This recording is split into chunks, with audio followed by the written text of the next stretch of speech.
4 hoje. Glória a Deus, mano. Glória a Deus. Peraí, Mateus.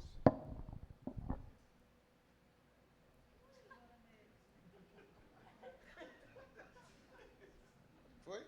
Foi.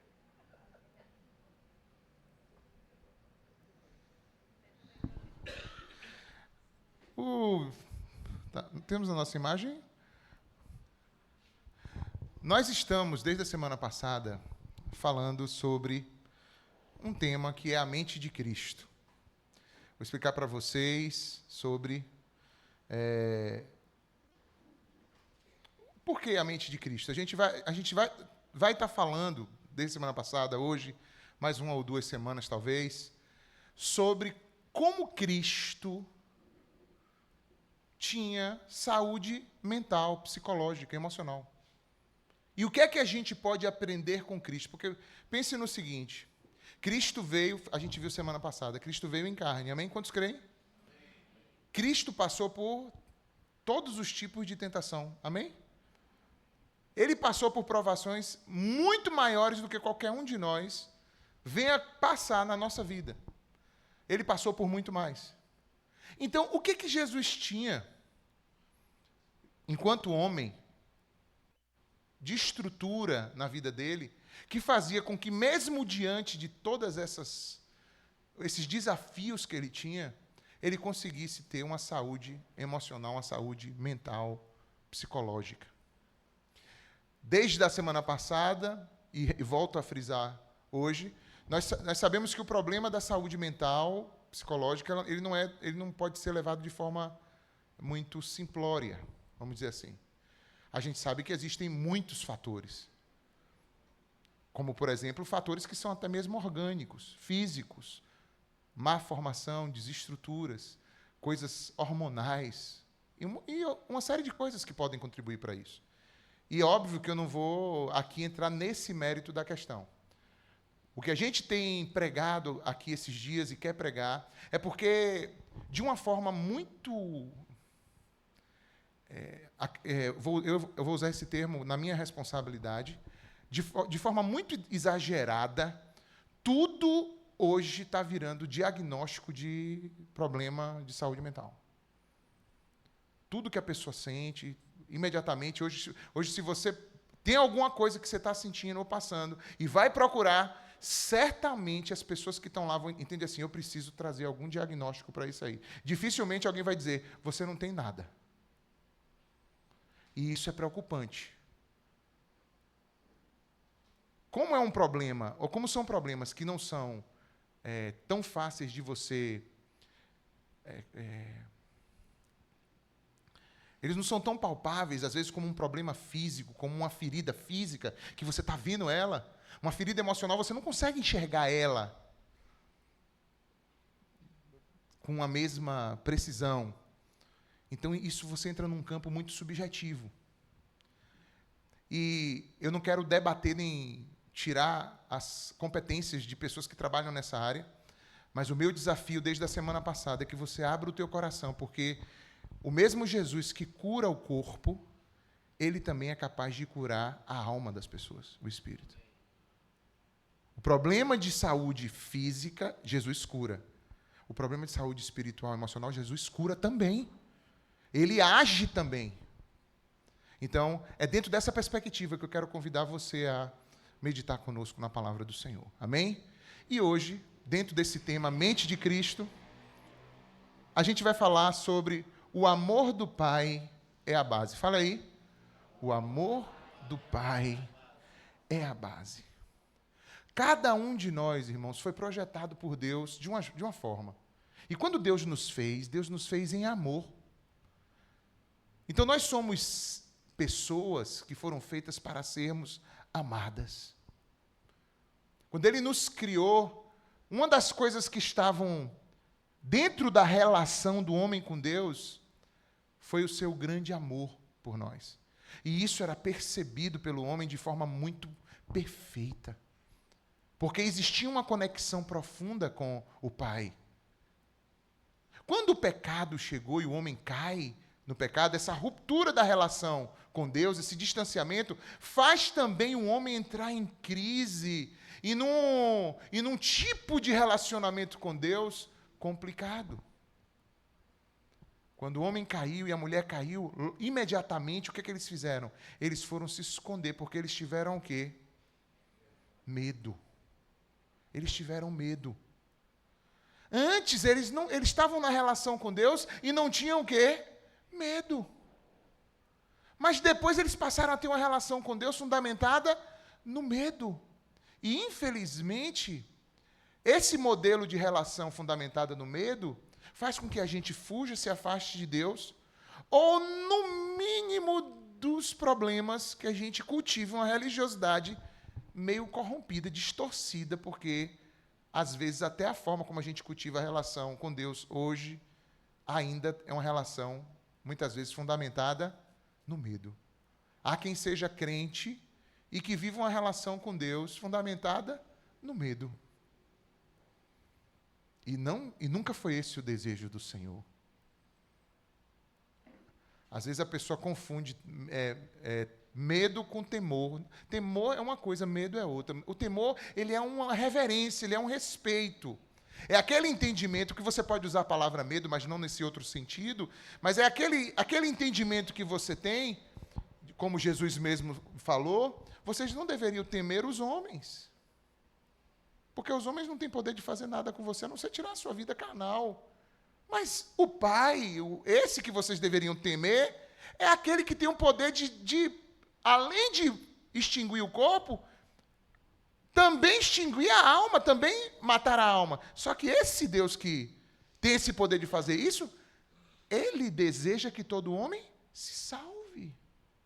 Ele enviou seu Filho para que, por amor, pudéssemos ser salvos.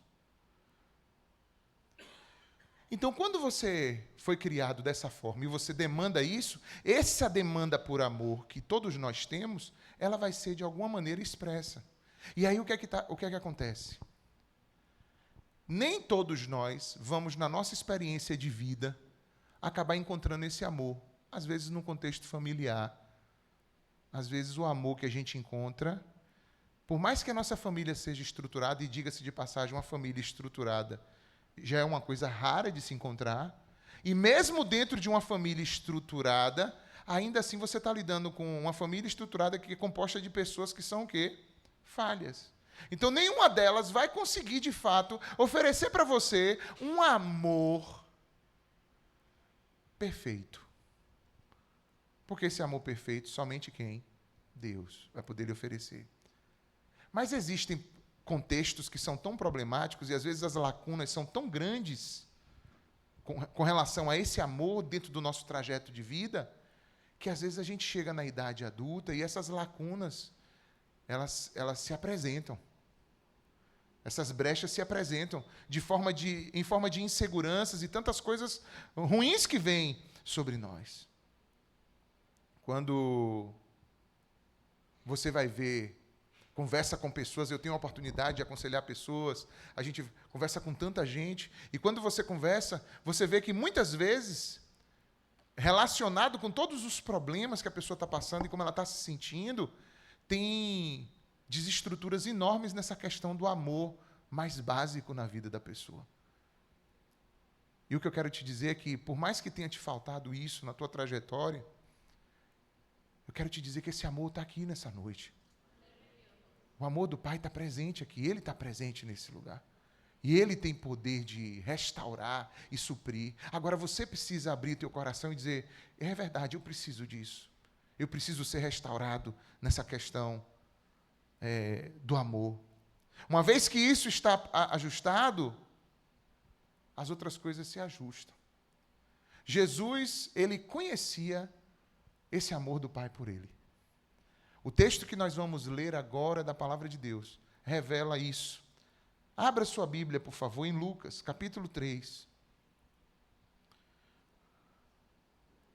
Jesus experimentou da parte do Pai um tipo de amor, que é o amor que está disponível para todos nós. Mas que às vezes a gente não faz como Jesus fez, ou a gente não recebe o que Jesus recebeu.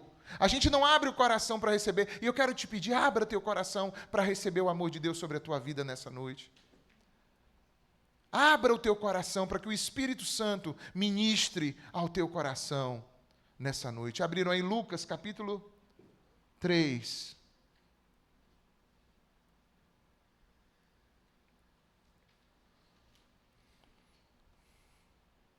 Versículos 21 e 22. Eu poderia ler o 24, o 25, mas você já viu como é engraçado na Bíblia o 24 até o 38 aí, pessoal? Viram aí, não? Olha como é engraçado aí na sua Bíblia, olha só.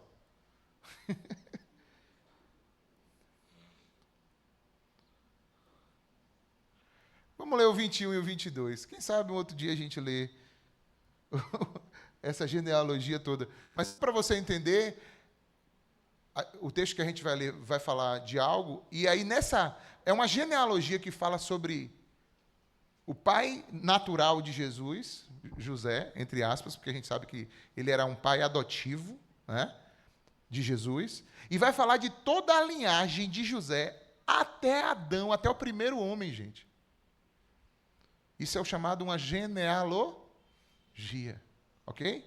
Então você vai ver de José até Adão, no versículo 39. Mas vamos lá, o versículo que nos importa mais hoje é o 21 e o 22. Olha só, quando todo o povo estava sendo batizado, quem também foi batizado?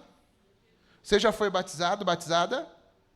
Se você não foi, precisa, porque Jesus também se batizou e ordenou que a gente se batizasse. Olha, e enquanto ele estava orando, o céu se abriu e o Espírito Santo desceu sobre ele em uma forma corpórea, como uma pomba.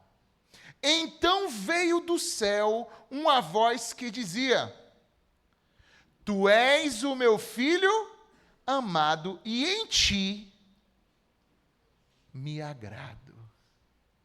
Amém, irmãos? Tu és o meu filho amado, e em ti me agrado.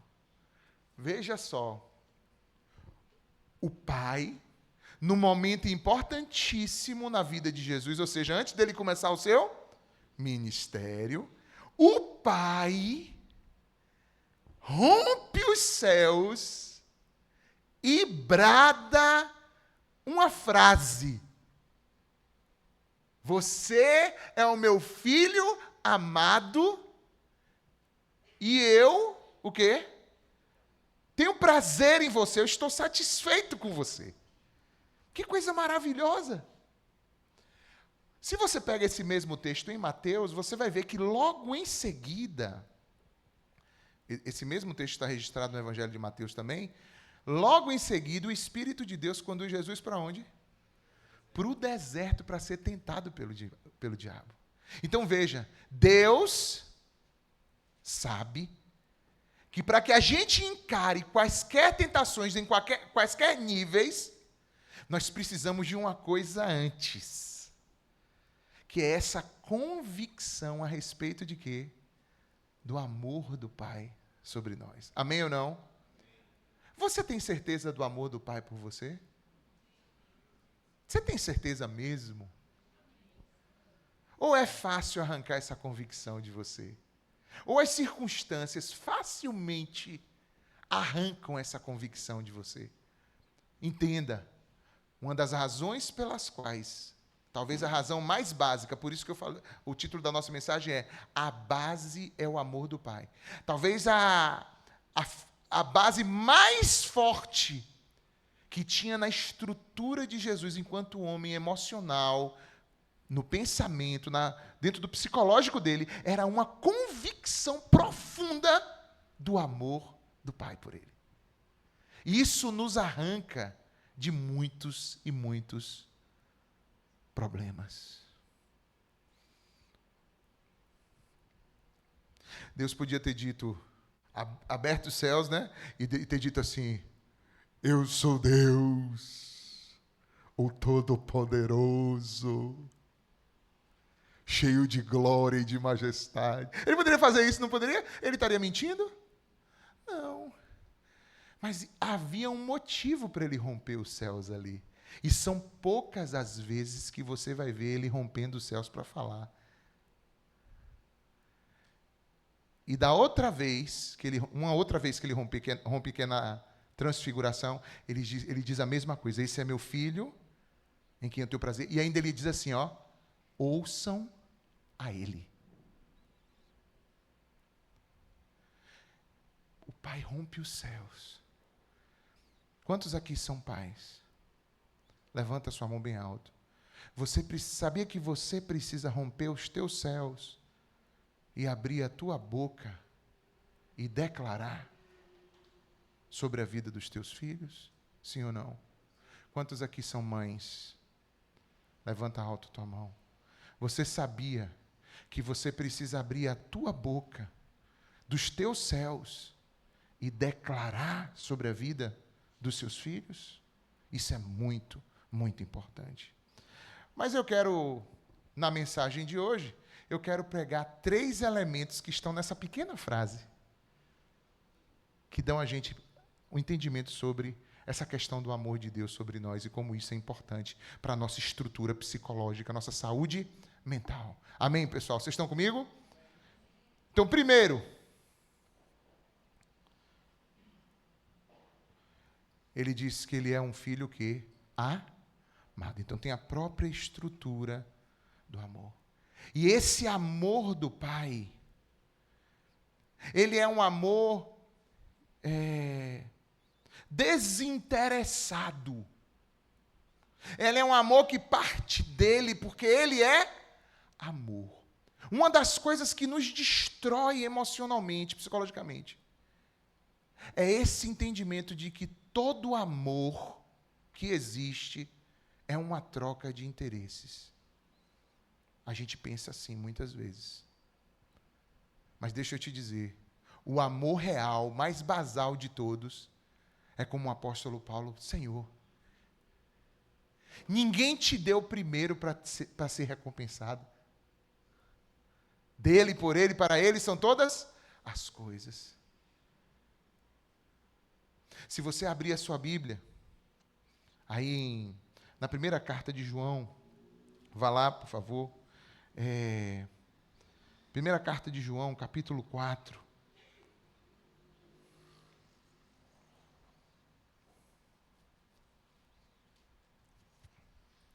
A partir do versículo 7. Abriram aí? Ele fala um pouco sobre o amor de Deus, eu queria ler esse texto para a gente. Vamos lá. Amados, abriram? Amados, amemo-nos uns aos outros, porque o amor é de onde? Procede de Deus. E aquele que ama é nascido de Deus e conhece a Deus. Quem não ama não conhece a Deus, porque Deus é amor.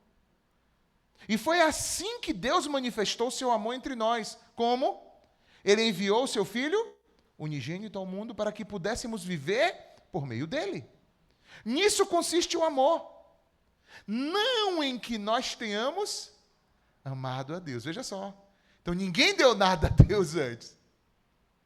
Mas em que Ele nos amou e enviou seu Filho como propiciação pelos nossos pecados. Amados, visto que Deus assim nos amou, ou seja, desinteressadamente, primeiro, por um impulso dEle, a gente deveria fazer a mesma coisa. Deveríamos também amar uns aos outros. Ninguém jamais viu a Deus. Mas se amarmos uns aos outros, Deus permanece em nós e o seu amor está aperfeiçoado em nós.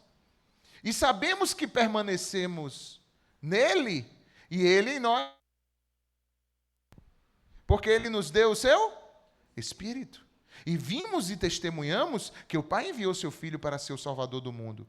Se alguém confessa publicamente que Jesus é o Filho de Deus, Deus permanece nele e ele em Deus. E assim conhecemos o amor que Deus tem por nós e confiamos nesse amor. Deus é amor. E todo aquele que permanece no amor, permanece em Deus e Deus nele. Dessa forma, o amor está aperfeiçoado entre nós, para que no dia do juízo tenhamos confiança. Porque no mundo somos como ele. No amor não há o quê? Medo. No amor não há medo. Ao contrário, o perfeito amor expulsa o medo. Porque o medo supõe castigo. E aquele que tem medo não está aperfeiçoado no amor. Agora, olha o 19 para a gente fechar essa leitura aqui agora. Nós amamos. Por quê? Você pode dizer aí juntos? Por quê? Ele nos amou primeiro. Sabe qual é o bom do amor de Deus, pessoal?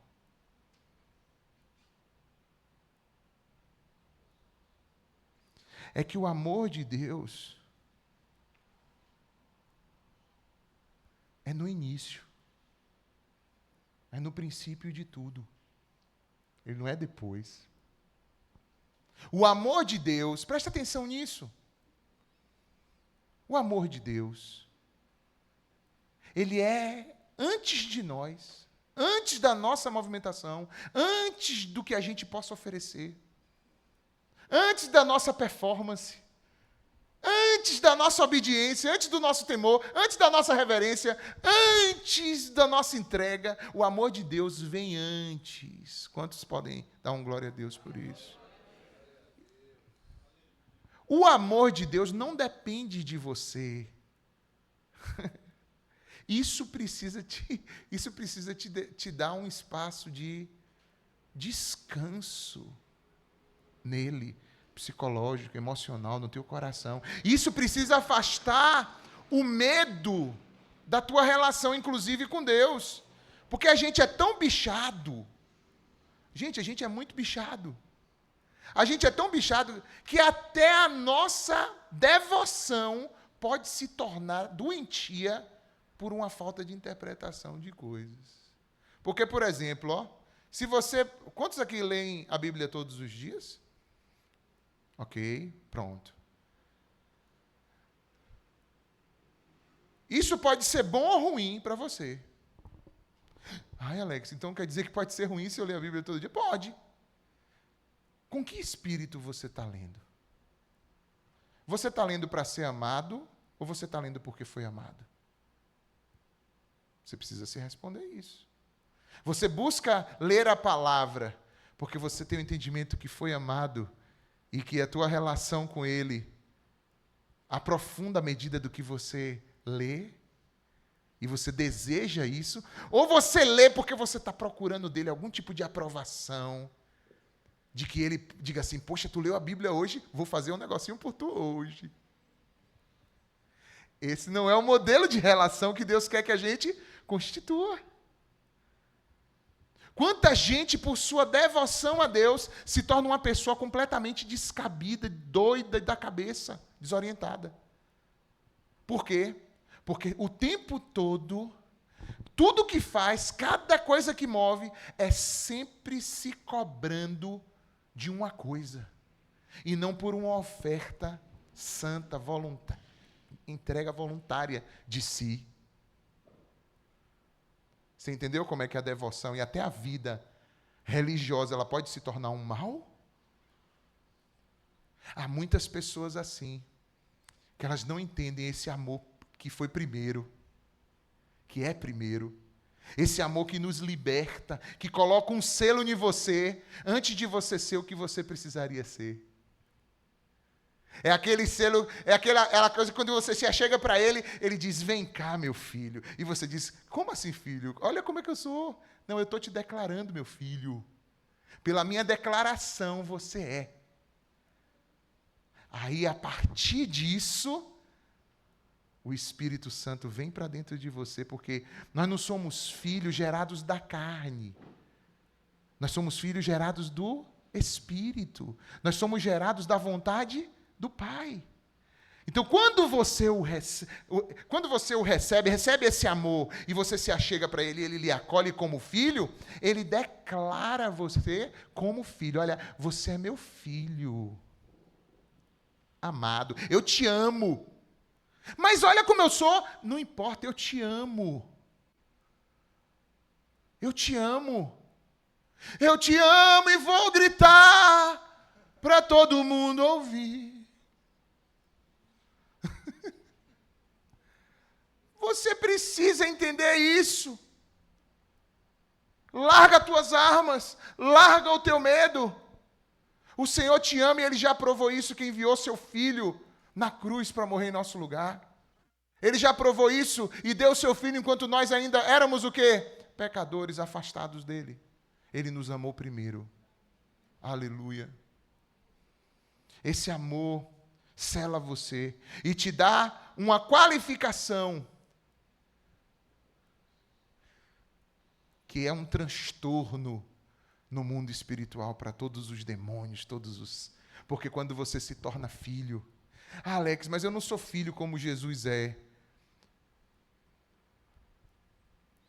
Você é feito filho como Jesus é, por adoção, amém ou não?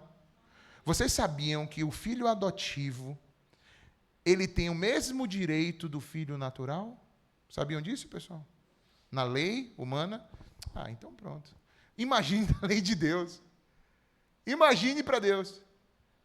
Se Deus te tomou e te fez filho, acabou. Amém ou não? Acabou. Você tem que se apropriar disso. Eu sou amado por Deus. Esse amor de Deus faz por mim uma libertação sobre as minhas cobranças a respeito de tudo na vida. Porque aqui nessa terra, nesse mundo, às vezes a gente tem que prestar conta de tudo a todos, sim ou não? Tudo que a gente vive, a gente tem que prestar conta. Se é aqui, presta conta. Se é ali, presta conta. Se é em casa, presta conta. No trabalho, presta conta. Na igreja, presta conta. O mundo tem prestações de contas. Para as coisas andarem aqui, tem que ter prestação de contas, sim ou não? Mas com Deus, Deus diz assim, eu já te amei primeiro. Independente da prestação de contas, esse amor está lá, ó, continuamente.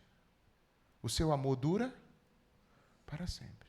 O seu amor dura para sempre. Eu sempre costumo dizer que é tipo um minadouro que tem ali na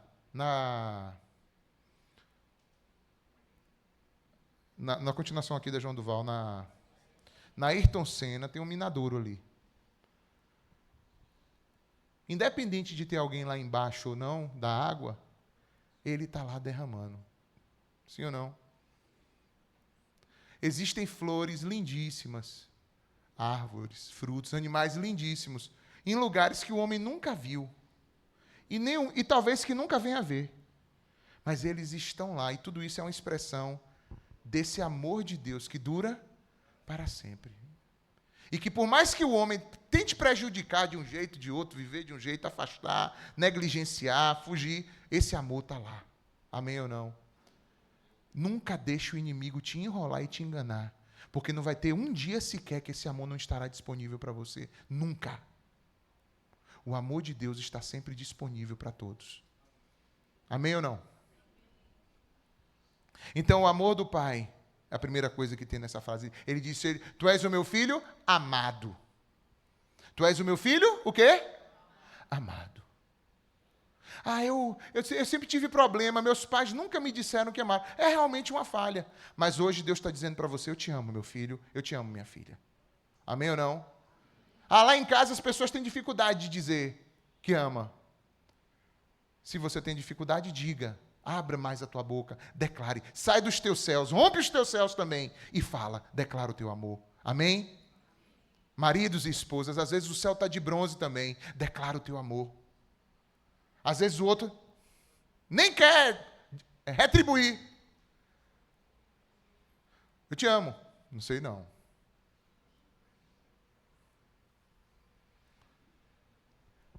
O que é que o texto está dizendo para nós? O que é o texto que a gente diz?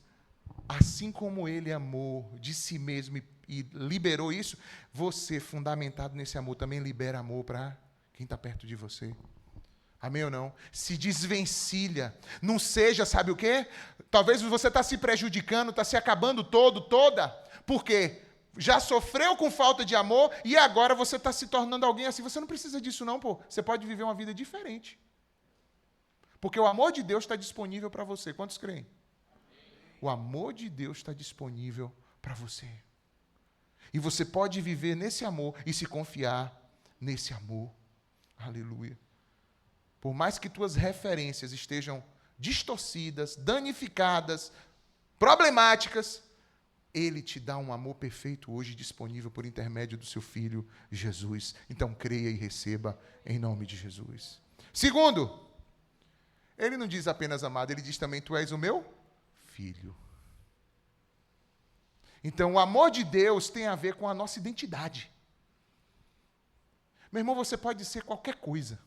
Eu achei engraçado que Mateus aqui ministrando louvor, teve um trecho, eu não sei se ele sabia o que eu ia pregar, eu não sei como é que... Enfim, foi alguma direção de Deus mesmo. Eu não sei se você viu essa imagem ali antes, alguma coisa, não, né? Vocês estão vendo que ali é um cérebro sendo o quê? Sustentado. Eu quis dizer o seguinte, que o amor de Deus é o que sustenta nossos pensamentos, que dão um entendimento renovado para nós. Entendeu? Que às vezes a nossa cabeça se perde e precisa do amor do Pai para o quê? Nos amparar e nos sustentar. Amém ou não? Foi isso que eu quis dizer com a mensagem. Mas eu pensei que Mateus não tinha visto, não, bicho. Aí Mateus começou a falar, porque o Pai, porque somos filhos, não sei o quê. Então eu falei, eita pau, vai pregar.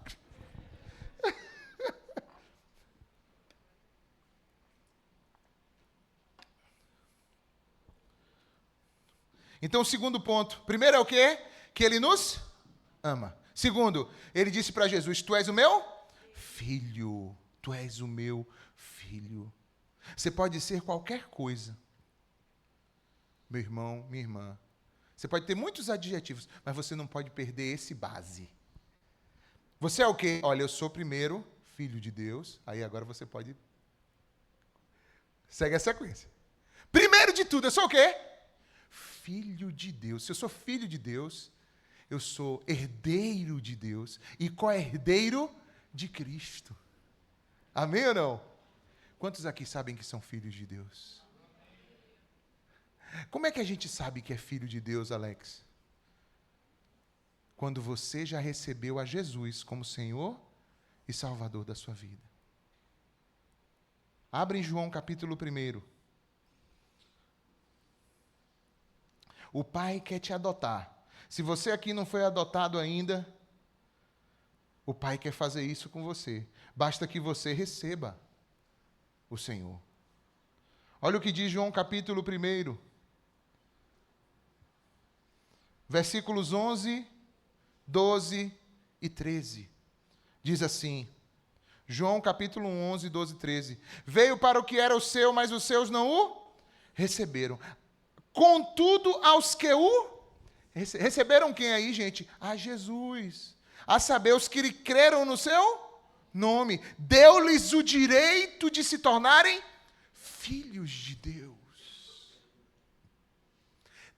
Jesus, se a gente creu em Jesus, a gente recebe o direito de ser filho de Deus, de nos tornarmos filhos de Deus. Olha só, os quais não nasceram por descendência natural, nem pela vontade da carne, nem pela... Poxa, temos anjos do metrônomo. Rapaz, nem os anjos estão aguentando o tempo que eu prego na igreja. Meu Deus. Tá bom, pai, ok.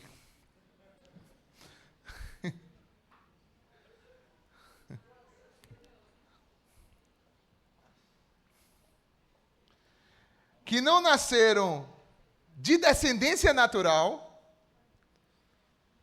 nem pela vontade da carne, nem pela vontade de algum homem, mas que nasceram de quem? De Deus. Amém ou não? Então, ser filho de Deus é a parte mais básica da nossa identidade e que a gente não deve nunca deixar ninguém colocar em xeque. Quando o diabo foi tentar Jesus no deserto, uma das coisas que é presente na tentação do deserto é que sempre o diabo falava assim, ó, se tu és o filho de Deus. Isso significa que em toda a perspectiva de tentação, porque entendam, quantos aqui sabem que a tentação ali que Jesus passou e que está registrada na palavra, ela é como se fosse uma representação, um arquétipo de toda a tentação que alguém possa viver em qualquer momento da história. Vocês sabiam disso? que ali estão as dimensões físicas, emocionais e espirituais em cada uma daquelas tentações. É como se fosse um tipo macro de tudo quanto é tipo de tentação que alguém possa viver na vida. E uma das coisas que estão na base da tentação é sempre colocar em xeque o quê? A nossa identidade, quem somos. O inimigo, ele é sujo, astuto, ele sempre quer vir e dizer, tu é filho de Deus, tu todo desse jeito, todo você pode dizer, tô todo quebrado, tô todo, mas eu sou filho de Deus. E ele vai me levantar. Amém ou não? Não deixe o inimigo te acusar. Não deixe o inimigo te condenar. É mentira do inimigo. Eu vou te perguntar, eu tenho 3 filhas. Elas são minhas filhas. Não importa em que estado elas estejam. Elas continuam sendo o quê? Minhas filhas. Elas podem andar em obediência, que é o que eu quero, né? Andar em obediência. Mas mesmo que elas andem em completa desobediência, o que é que acontece? Ela continua sendo minha filha. E eu vou continuar como pai, exigindo delas o quê? Se ela realmente se afastar, me deserdar, sumir, desaparecer, problema dela. Mas não que foi uma vontade minha como pai. Ou seja, não tem como ela, uma vez que ela se tornou filha, ela não tem como ser desfilhada. Você está entendendo o que eu estou falando? Claro, quando você fala de das questões espirituais, a gente sabe das questões da apostasia. Mas não tem como você quebrar essa relação, como Jesus disse, aqueles que o Pai me der virão a mim, e os que vêm a mim, de maneira nenhuma, lançarei fora. Então, quando nós somos feitos filhos de Deus, somos feitos filhos de Deus. Não é uma coisa que pode ser quebrada de qualquer jeito. Mas o inimigo, quando você tem qualquer tropeço, ou quando você está em algum pecado, ou tropeçante em alguma coisa, a primeira coisa que o inimigo vai fazer é semear no teu coração uma dúvida se tu é ou não filho de Deus. Se tu é ou não digno de Deus, da relação com Deus. É a primeira coisa que vem. E o que é que a gente tem que fazer nesses momentos? A gente tem que se apropriar, não da nossa justiça, mas da justiça de quem? De Cristo. De Cristo. E pela justiça de Cristo, nós somos aceitos o quê? Na presença de Deus. Por que eu falo isso? Porque digamos que você tem um outro problema, que é o problema religioso. Digamos que você é uma pessoa que é correta. Tem muita gente que é assim, procura ser moralmente correta, tal, não sei o quê, tudo direitinho. E aí você acha que vai ser aceito na presença do Pai pela sua própria justiça. Está errado. Isso vai trazer problemas emocionais para você. Nós não somos aceitos por Deus por causa da nossa justiça. Nós somos aceitos por Deus por causa da justiça de Cristo. Aleluia. Aleluia. Jesus nunca duvidou disso, pessoal. Jesus nunca entrou em crise com relação a esse assunto. Jesus não ficou inseguro com relação a isso. Essa insegurança traz para nós um monte de dificuldades emocionais. E a gente precisa, nos moldes de Jesus, fortalecer a nossa identidade enquanto filhos de Deus. Então, quando ele está dizendo ali, ó, meu filho, eu sei que você vai passar por muita coisa, mas não esquece. Você é meu filho. Você é meu filho. E terceiro e último, ele diz assim, você é meu filho amado, e eu estou satisfeito com você, e eu tenho prazer em você. Aqui agora tem um divisor de águas. Porque, de fato, só Cristo pode oferecer isso ao Pai. Só Cristo pode oferecer algo ao Pai que o Pai diga assim, eu estou satisfeito. Agora, você sabe qual é a vantagem da gente? Que o Pai já está satisfeito e pode lidar com a gente. Amém ou não, pessoal? Nós que também somos filhos. Ou seja, Ele também se satisfaz na nossa relação, não por causa de nós, mas porque Ele já está satisfeito em Cristo. Aleluia. Aleluia. Jesus tinha essa noção dessa satisfação do Pai. Quando a gente vive, a gente sempre está naquela de... Uma das coisas que mexem muito com a gente é sobre a aprovação. Se a gente está sendo aceito ou rejeitado, aprovado ou não, não é isso? Isso é uma das coisas que está o tempo todo em xeque para nós. Mas na perfeição de Cristo, todo aquele que crê precisa se enxergar diante de Deus, em que Deus também está satisfeito em você. Olha só o que diz a palavra do Senhor em Romanos capítulo 8, versículo 1. Portanto, agora, nenhuma condenação há para os que estão em quem? Em Cristo Jesus. Porque quando o Pai olha para mim, Ele não olha para mim simplesmente. Ele olha para mim coberto por quem? Pelo sangue de Jesus. E isso cria um ambiente que a gente chama de graça, que torna a relação possível e capaz da gente ir se ajustando. Esse medo de que a relação se rompa, esse medo de que eu tenho que ter aprovação 100% de Deus, que às vezes me deixa travado, agoniado, o inimigo fica me acusando. Enquanto me acusa, eu vou me afundando cada vez mais aonde?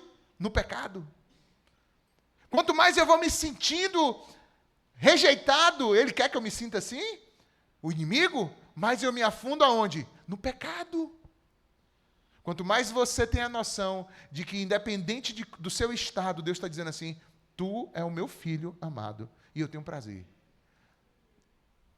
Mesmo que o prazer não seja diretamente em você, porque Deus se agrada quando a gente obedece também, mas mesmo que o prazer não seja diretamente em você, Ele está satisfeito porque o sangue de Jesus está sobre você e você está debaixo do sangue de Jesus. Amém ou não? E isso te dá poder para você viver. Todos nós estamos cercados das frases das pessoas, da aprovação ou não, do que dizem de nós ou não. Uma vez Jesus chegou para os discípulos, está lá em Mateus capítulo 16. Abre aí para a gente ver rapidinho. Eu já vou terminar. Mateus 16.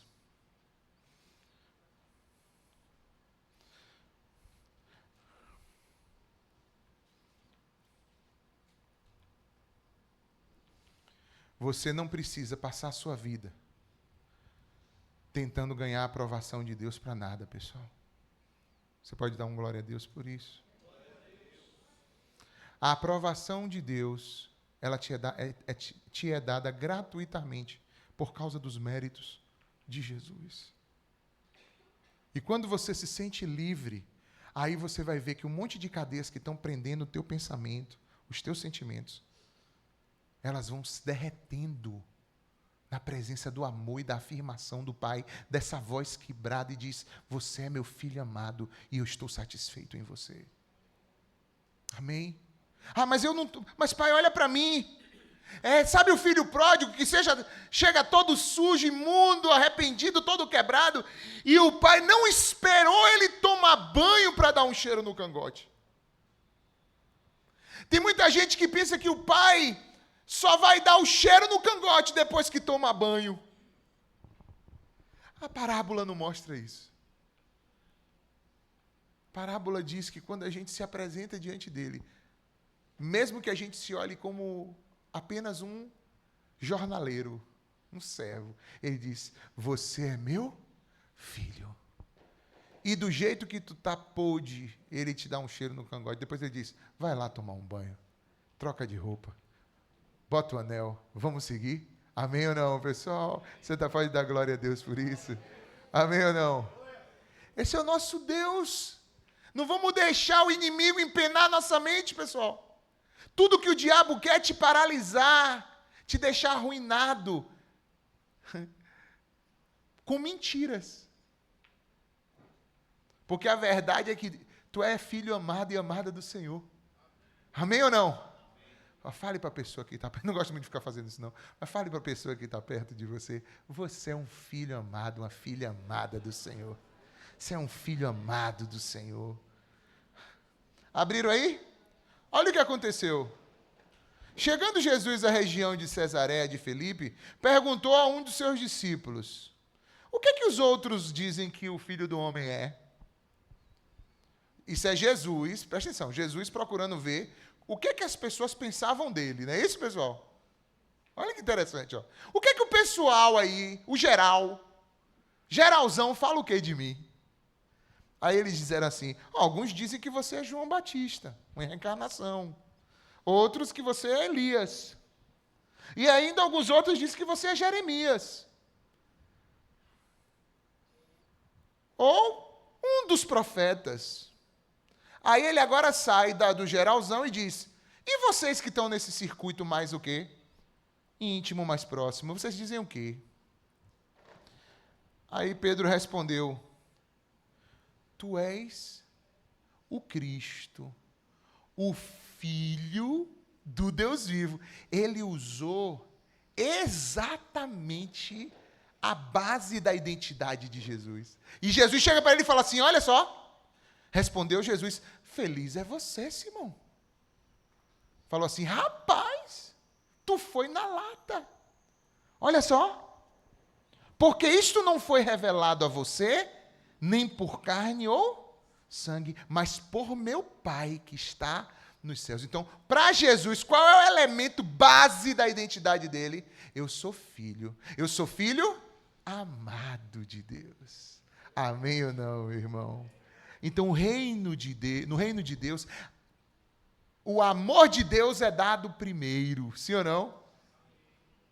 A filiação é feita por declaração dele, da vontade dele. E a aprovação é também dada no início. Eu tenho prazer em você. Sabe por que eu tenho prazer em você? Porque você foi comprado pelo sangue do meu Filho, Jesus Cristo. Que Deus nos abençoe. E que o amor de Deus seja essa base, meu irmão, firme, de onde possa fluir a nossa saúde mental, psicológica, que o nosso emocional, que anda muitas vezes tão perdido e com tantas vozes, possa encontrar essa voz que diz: ei, ei, ei, você é meu filho amado, é minha filha amada, e eu tenho prazer em você. Que Deus nos abençoe em nome de Jesus. Amém, pessoal? Vamos ficar de pé? Eu quero saber se há alguém hoje à noite que está aqui e que talvez ainda não confessou a Cristo como Senhor e Salvador da sua vida.